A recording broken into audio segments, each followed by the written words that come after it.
The mahogany chess pieces gleamed under the fluorescent lights as Tariq Al-Mansour arranged them with deliberate precision. His words flowed in rapid Arabic, each syllable edged with contempt that needed no translation. Melissa Grant felt her stomach drop.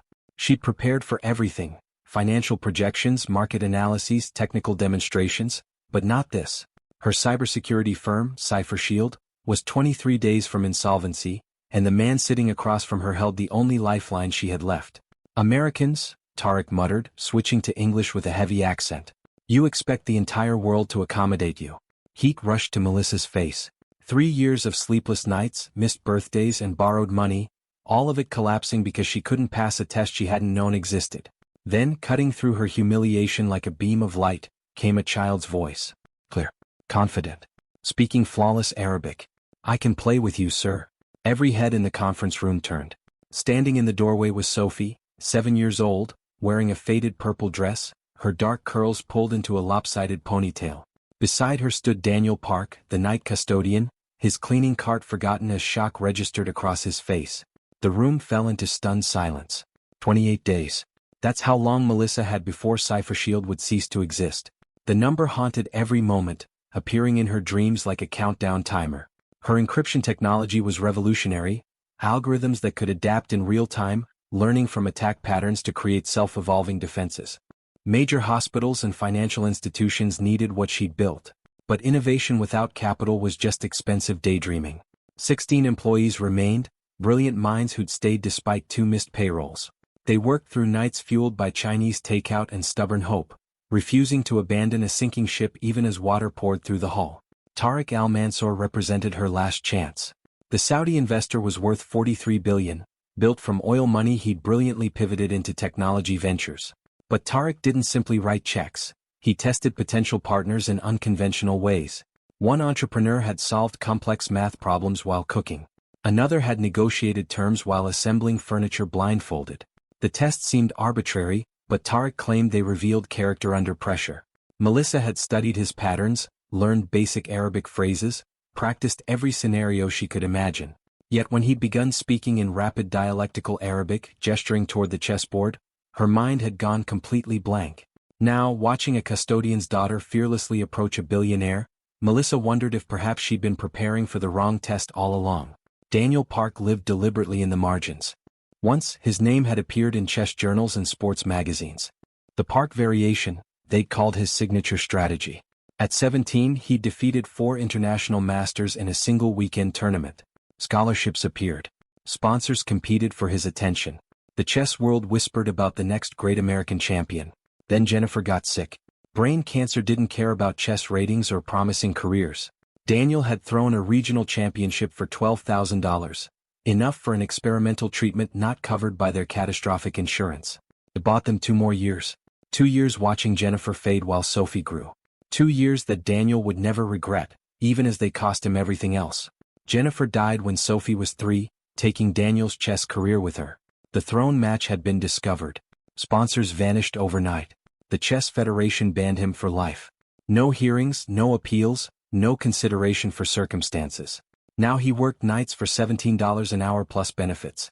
It was enough for a 2-bedroom apartment in a rough neighborhood, enough for Sophie's school supplies and food that occasionally wasn't pasta. He mopped floors and emptied trash bins so he could walk Sophie to school each morning, help with homework each afternoon, and teach her chess with their second-hand board each evening. Nobody at Cypher Shield knew his history. He was just Dan, the reliable night custodian who never complained about extra hours or difficult tasks. He'd watched Melissa pour her soul into this company. She reminded him of his younger self, brilliant, passionate, naive about how brutally the world treated dreamers. He'd seen her sleeping at her desk, living on energy drinks and determination. Part of him wanted to warn her that talent wasn't enough. But hope, even desperate hope, sometimes kept people breathing. Sophie Park understood things other 7-year-olds didn't.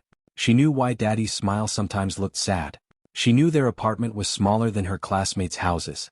She knew the trophies hidden in Daddy's closet represented a life that had ended before she could remember it. But she also knew Daddy loved her more than chess, more than the career he'd lost, more than any future he'd sacrificed. Languages came naturally to Sophie like breathing. Mrs. Hassani next door taught her Arabic while Daddy worked nights. The Korean grandmothers at the park corrected her pronunciation. Spanish from television, Mandarin from library books, French from the elderly man who fed pigeons near the subway station. School bored her. Teachers suggested gifted programs and advanced classes. Daddy would smile sadly and say maybe next year, and Sophie never pushed because she understood money in ways children shouldn't need to. When Daddy brought her to work that evening because her after-school program was closed, Sophie had promised to stay quiet in the break room.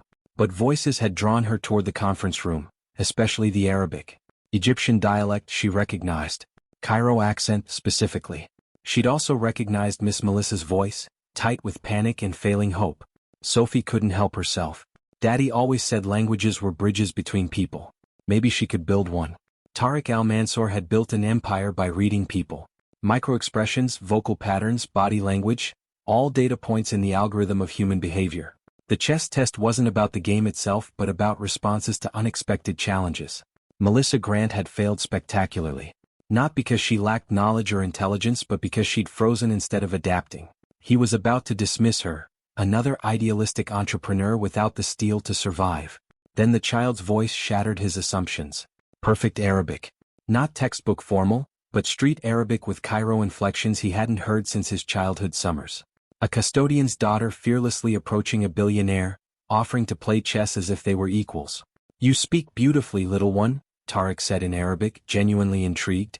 "Who taught you?" Sophie climbed onto the chair, her feet dangling above the floor. "Everyone teaches me," she replied in Arabic. "Mrs. Hassani says languages are doors. The more you open, the more worlds you can enter." She switched to English, looking at Melissa. "Don't worry, Miss Melissa. He's testing you but not the way you think." The observation was unnervingly perceptive.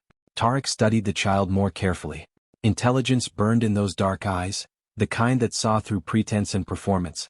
"And what do you know of tests?" he asked. "Daddy says life is tests," Sophie replied, arranging the chess pieces with practiced efficiency. "But the real test isn't winning. It's how you handle losing." Daniel wanted to disappear through the floor. Sophie had exposed them, revealed their existence to people with power. In his experience, being noticed by the powerful only brought pain. But Sophie was already setting up the board, chattering in Arabic about chess philosophy. "Daddy was famous once," she told Tariq matter-of-factly, "but he says being famous isn't as important as being good. That's why he teaches me to play honestly, not just to win." Tariq's eyes sharpened, fixing on Daniel with new interest. "You play?" Daniel's mouth felt full of sand. "A little." Sophie laughed, bright as bells. "Daddy's being modest. He has trophies hidden in our closet. Lots of them." Melissa watched this surreal scene unfold, her carefully orchestrated meeting completely derailed by a 7-year-old and a custodian with a hidden past. Yet somehow it felt more authentic than any boardroom presentation she'd ever delivered. "Mr. Al-Mansour," she ventured, finding her voice. "Perhaps I could explain Cypher Shield's value while you play?" Tariq waved his hand dismissively. "Value propositions are just words, Miss Grant. Let's see what truths emerge from this game." He moved his pawn forward. Sophie responded instantly with an aggressive knight opening that made his eyebrows rise. "Interesting," Tariq murmured. "Your father taught you the Steinitz approach." "Daddy says conventional openings are predictable," Sophie replied. "Better to create your own path than follow everyone else's." The game progressed with surprising intensity. Sophie played with a blend of textbook technique and creative improvisation that kept Tariq fully engaged. Meanwhile, Melissa found herself explaining Cypher Shield's technology without her rehearsed script.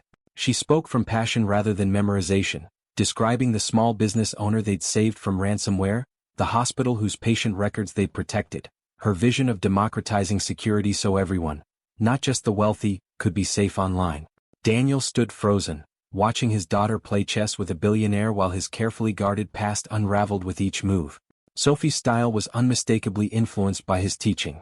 The psychological pressure, the ability to calculate 7 moves ahead, the park variation flowing through her strategy. Anyone who truly understood chess would recognize it. "Your father must be quite accomplished," Tariq said to Sophie while contemplating his next move, "to teach you such sophisticated strategies." Sophie beamed. "Daddy's the best teacher in the whole world. He says chess is like life. Every piece has value, even pawns. And sometimes sacrificing something important is the only way to protect what matters most." The words hung heavy in the air. Daniel's hands gripped the mop handle until his knuckles whitened. That philosophy had cost him everything once. "Miss Grant," Tariq said, not looking away from the board, "tell me about your team." Melissa sensed this question mattered more than any financial projection. 16 people who believe in this technology enough to work without guaranteed pay. They could make triple their salaries at Google or Amazon, but they stay because they believe we're building something that actually matters. And your custodian? Tarek asked casually. Is he part of this believing team? Melissa glanced at Daniel, really seeing him for the first time. Not just the quiet man who emptied trash bins, but someone who'd raised this extraordinary child, someone who clearly had depths she'd never imagined.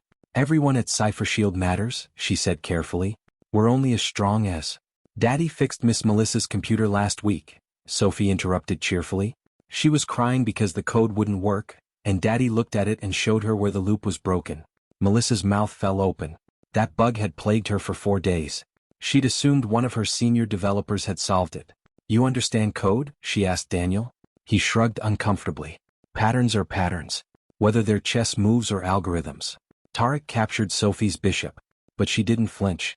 Instead, she moved her rook into position with confidence far beyond her years. Check, she announced calmly. Tarek studied the board, realizing he'd walked into an elegant trap. The 7-year-old had sacrificed her bishop to create an unstoppable offensive position, just as her father had apparently sacrificed his career for something more important. You've raised a remarkable daughter, Tarek told Daniel in a tone suggesting he knew more than he was saying. She's everything, Daniel replied simply. No elaboration. No justification. Just truth.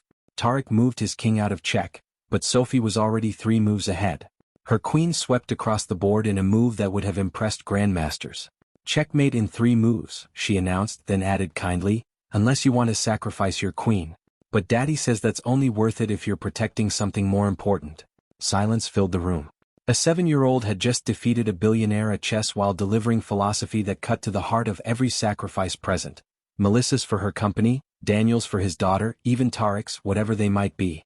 I concede, Tarek said formally, tipping his king over. He looked at Melissa with transformed eyes. Your company has something rare, Miss Grant. Not just technology but people willing to sacrifice for something greater than themselves. He pulled out his phone. I'll invest $18 million for 18% equity. And I want Mr. Park officially on your strategic advisory board. Daniel started to protest, but Tarek raised his hand. A man who understands patterns, who can fix code and teach chess at a championship level, who chose love over glory, that's exactly the kind of advisor any company needs. Melissa's relief was so overwhelming she thought she might faint. But then the implications crystallized. Daniel, you were a champion? Sophie answered for him. Daddy was in magazines. But then Mommy got sick and he stopped playing famous chess to take care of us. He says love is more important than games. The truth hung in the air like a confession.